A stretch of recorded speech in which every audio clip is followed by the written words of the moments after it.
What's better than having a 1973 Super Duty is a Brewster Green Super Duty with 46,000 original miles. This car is a survivor car. It's 95% all original paint.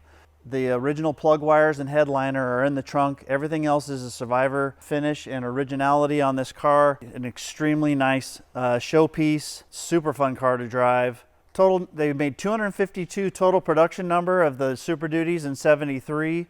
180 of those were automatic. This is one of 180 produced with 46,000 survivor miles. Buckskin interior, air conditioning, console, AM/FM radio, some new tires on it. Otherwise, everything else, it's still got the original factory red oxide underneath. We had the bottom side dry iced and it cleaned out super nice. It looks exquisite. The engine compartment, we power washed, cleaned it up, detailed, gave it a polish. Otherwise, not a lot other than just some service work, changing fluids and checking everything over.